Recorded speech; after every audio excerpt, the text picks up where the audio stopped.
ओम शांति। कौन बनेगा पद्मा पदमपति? सभी बनेंगे पद्मा पदमपति जो इस कार्यक्रम में भाग लेंगे या इस कार्यक्रम की वीडियोस को सुनेंगे, क्योंकि हम इस कार्यक्रम में बाबा के ज्ञान का मंथन करते हैं। जो मक्खन निकलता है वो सभी को मिलता है, चाहे वो इस समय साथ हैं या बाद में। बाद में भी आप यदि वीडियो देख रहे हैं और आपको लगता है कि मक्खन में अभी थोड़ी कमी है, आपके पास कोई बहुत अच्छा विचार है, तो वो भी आप इसी वीडियो में नीचे व्हाट्सएप नंबर दिखाई दे रहा है, उस पर भेज सकते हैं, ताकि और भी अच्छी तरह सबको सच का मक्खन या ठीक ज्ञान, सही समझ सबको मिल सके। इसमें आप सबका सहयोग स्वागत है।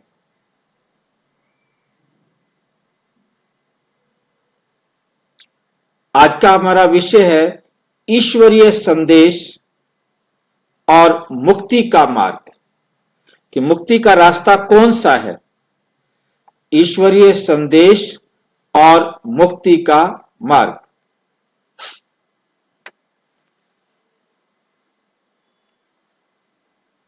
परिचय। मुक्ति का वादा। ये सारे संसार में इस बात को एक्सेप्ट किया जाता है, आत्मा की विशाल यात्रा में ईश्वरीय वादा स्पष्ट है, एकदम सबके लिए स्पष्ट है।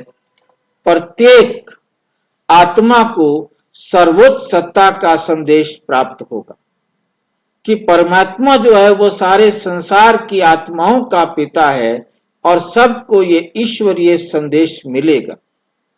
ये संदेश जब प्राप्त और अपनाया जाता है तो आत्मा को मुक्ति की ओर ले जाता है।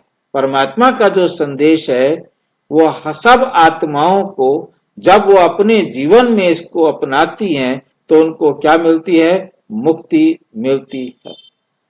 उन्हें बंधन से परे जीवन का अनुभव प्रदान करता है। मुक्ति या जीवन मुक्ति प्रत्येक आत्मा का जन्म सिद्ध अधिकार है। अब इसमें क्या है कि मुक्ति और मुक्ति लिखने के पीछे कारण क्या है कि दुनिया में मोक्ष कहा जाता है। मुक्ति और मोक्ष जो है ये एक दूसरे के पर्यायवाची शब्द है। इसको मोक्ष कहें या मुक्ति कहें, परंतु दुनिया वालों ने मोक्ष का अर्थ या मुक्ति का अर्थ अपनी समझ से ये निकाल लिया कि हम इस संसार में आने और जाने से मुक्त हो जाएंगे। बस हम प्रभु चरणों में जाकर बैठ जाएंगे। ऊपर प्रभु जी अपना बैठकर, बेशक हम उनके चरणों में दास बनकर, नौकर बनकर, चाकर बनकर उनकी सेवा में वहां लगे रहेंगे। जैसे कि ये समझा जाता है कि परमात्मा को उनकी सेवा की जरूरत है, या परमात्मा ऊपर कोई महल वगैरह होंगे, स्वर्ग की दुनिया होगी जहां परमात्मा बैठा रहता होगा, खाता पीता मौज करता होगा, परंतु सत्य पहचान नहीं है। प्रत्येक आत्मा का दिव्य जन्म सिद्ध अधिकार है मुक्ति और जीवन मुक्ति, जो सर्वोच्च आत्मा द्वारा सभी को दिया जाता है। परमपिता परमात्मा के द्वारा सबको मिलता है फ्री में उपहार। जिसे बाबा कहते, मैं हथेली पर तुम्हारे लिए स्वर्ग लेकर आया हूं, मुक्ति और जीवन मुक्ति लेकर आया हूं। हालांकि एक महत्वपूर्ण प्रश्न उठता है, ये ईश्वरीय संदेश सभी आत्माओं तक कैसे पहुंचेगा?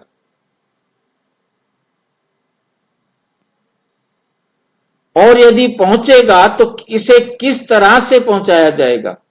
उसकी विधि क्या होगी? हाँ जी, मीडिया के जरिए से पहुंचेगा और अपने अपने धर्म गुरु के जरिए से अपने अपने धर्म वालों को पहुंचेगा।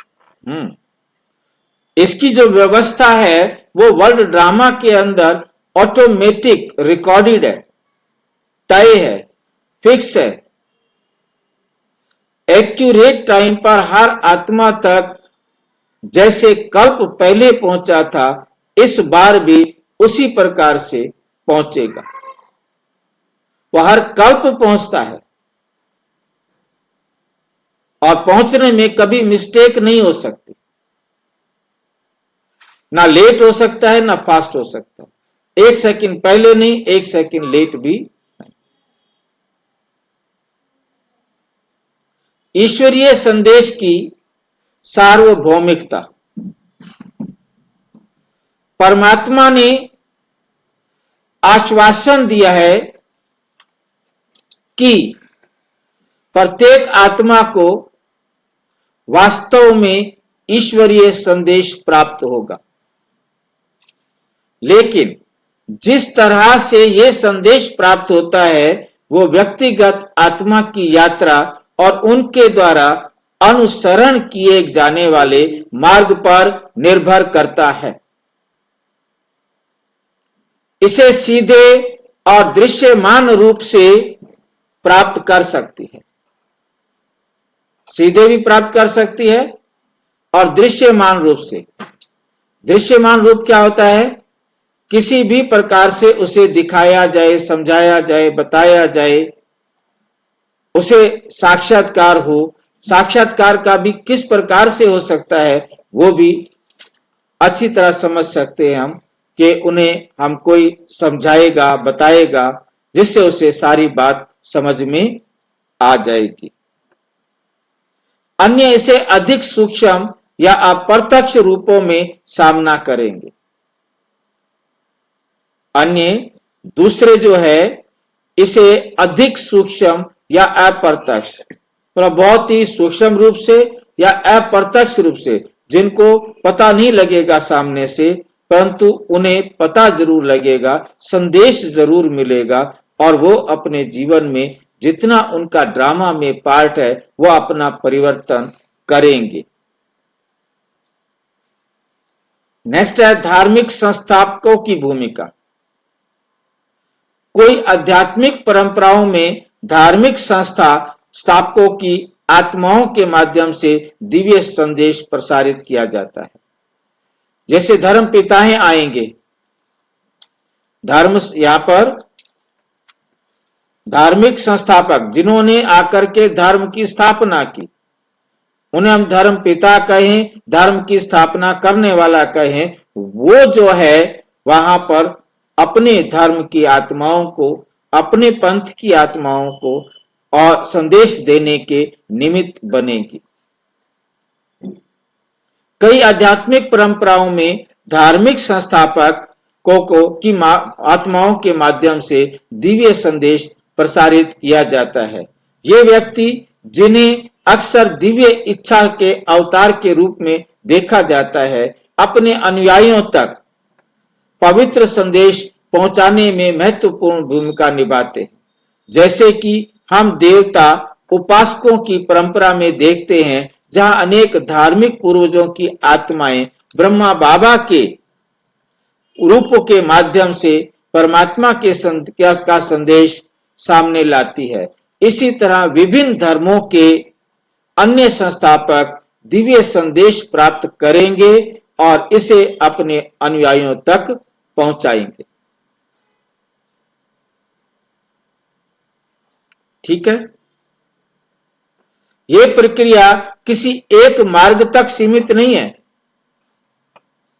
बल्कि एक सार्वभौमिक सत्य है। ये किसी एक धर्म, किसी एक पंथ, किसी एक विचारधारा के लिए नहीं है, बल्कि एक सार्वभौमिक सत्य है।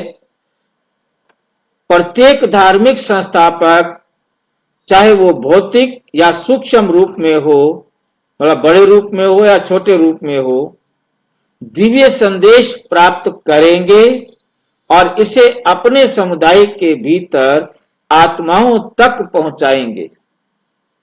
दिव्य संदेश का ये मार्ग सभी के आध्यात्मिक विकास और अंतिम मुक्ति के लिए आवश्यक, सभी के आध्यात्मिक विकास के लिए भी और अंतिम मुक्ति के लिए भी आवश्यक है और हर एक आत्मा तक पहुंचेगा।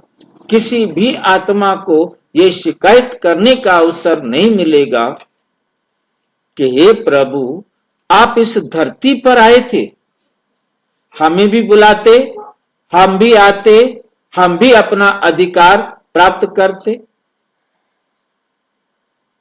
निष्कर्ष, परंपराओं में आध्यात्मिक संचरण जैसे जैसे परमात्मा का संदेश प्रत्येक आत्मा तक पहुंचता है, इसे विभिन्न माध्यमों से पहुंचाया जाता है। कुछ इसे प्रत्यक्ष भौतिक माध्यमों से प्राप्त करते हैं, जबकि अन्य इसे अप्रत्यक्ष आध्यात्मिक मार्गदर्शन के माध्यम से अनुभव कर सकते हैं। प्रत्यक्ष तो हो गए जो ब्रह्मा कुमारी संस्था के संपर्क में आएंगे, वो प्राप्त करेंगे, परंतु कुछ ऐसे होंगे जो इनडायरेक्ट अप्रत्यक्ष रूप से प्राप्त करेंगे अपने धर्म पिताओं गुरुओं के माध्यम से। हर आत्मा, चाहे वो किसी भी धर्म या वंश से हो, को इस दिव्य संचार का अनुभव करना तय है, जिससे मुक्ति का मार्ग सुनिश्चित होता है और उनकी दिव्य विरासत की अंतिम प्राप्ति होती है। इस प्रकार प्रत्येक धार्मिक संस्थापक अपने अनुयायियों तक दिव्य संदेश पहुंचाने में महत्वपूर्ण भूमिका निभाएगा, जिससे आत्मा की अंतिम स्वतंत्रता और ज्ञानोदय में योगदान मिलेगा। किसी को कोई बात स्पष्ट ना हो तो पूछ सकते। भाई वो धर्म के पास ज्ञान कैसे आएगा? आप पता नहीं किस धर्म स्थापक हो, किस धर्म के। जी? आप भी एक धर्म की संस्थापक हो, कैसे आया आपके पास ज्ञान? बाबा कहते हर आत्मा के पीछे एक झाड़ है। इस भाषा को समझ में आया? हाँ जी। हर आत्मा के पीछे झाड़ है। आपके द्वारा कितनी आत्माओं का पालन होना है, आप उनकी धर्म स्थापिका हैं, संस्थापक हैं। भाई जी, बाबा ने कहा है ना, अंत में सब तरफ से एक ही आवाज निकलेंगी, मंदिर से, गुरुद्वारे से, हर तरफ से एक ही निकलेंगी कि मेरा बाबा आ गया, मेरा बाबा आ गया। भाई जी वो भाई अंत समय ही होगा क्या? देखिए, आप ले रहे हो और पूरे विश्व में ले रहे हैं, कौन कहां कहां कैसे कैसे जुड़ गया है या जुड़ रहा है या जुड़ने वाला है या जुड़ेगा। हमें बहुत अच्छी तरह से ये बात अच्छी तरह समझ लेनी है कि ड्रामा एक्यूरेट है। एक्यूरेट टाइम पर हर धर्म पिता इस ईश्वरीय ज्ञान को अपने लास्ट अनुयायी तक पहुंचाने के लिए निमित्त बनेगा। भाई जी, मेरा ये प्रश्न था कि बाबा 100 साल के लिए आते हैं और आत्माएं तो 1 साल रह जाता तब भी आती रहती हैं, तो ये शिकायत नहीं करेंगी कि हमें तो उतना समय नहीं। उस लास्ट आत्मा को भी मैसेज मिलेगा। कंप्लेन करने का अवसर किसी को भी नहीं मिलेगा, ठीक है, क्योंकि उसका 6 महीने का जीवन है। उस 6 महीने के जीवन में पेरेंट्स के द्वारा उसको वो पालना मिलेगी कि उसने अपने पेरेंट्स को 6 महीने, तो मैं समझता हूँ पेरेंट्स से बाहर तो शायद किसी के साथ उसका हिसाब किताब हो, अपने पेरेंट्स को वो खुशी देगा और पेरेंट्स से वो खुशी लेगा। दुख भी नहीं लेगा और सुख भी नहीं लेगा। बहुत अच्छा हिसाब किताब। जो भी उसका हिसाब किताब है भाई। अब मैं क्या कह सकता हूँ किस आत्मा का क्या पार्ट है, ठीक है उसने भाई दुख देना है या नहीं देना है, वो उस आत्मा का पार्ट है। हम अपनी तरफ से शुभ भावना समझ के सकते हैं कि 6 महीने तक उसने माँ के गर्भ में रहना है और 6 महीने बाहर रहना है, और 6 महीने में माता पिता उसे वो प्यार दे देंगे जो खुशी उसने उसके घर जन्म लेने से ली, और फिर जाना तो दोनों को, सबको एक साथ है ना, क्योंकि वो आत्माएं भी होंगी जिन्होंने 1 मिनट के लिए गर्भ लिया होगा। हाँ भाई भाई जी उनके माता पिता को संदेश मिला है ना, तो वो संदेश बच्चों को भी सुनाएंगे कि बाबा आ गया बोल के। जैसे भी छोटे बच्चे 6 अब महीने 6 महीने के बच्चे को कैसे संदेश दिया जाएगा, ये उनके पेरेंट्स की सोच है ना, उनके पेरेंट्स का पार्ट है ना। परमात्मा ने तो देना नहीं है, उसका पार्ट ही इतना है, उसने लेना भी तो इतना ही है, इसलिए इनडायरेक्ट लिखा है ना, अप्रत्यक्ष। भाई जी वो बातें अच्छा, ओम शांति। और विस्तार से जानने के लिए प्रजापिता ब्रह्मा कुमारी ईश्वरीय विश्वविद्यालय के किसी भी सेवा केंद्र पर संपर्क करें, और यदि कोई प्रश्न है तो 9213106986 पर केवल टेलीग्राम करें, 9650692270 पर केवल व्हाट्सएप करें, फोन नहीं। ओम शांति।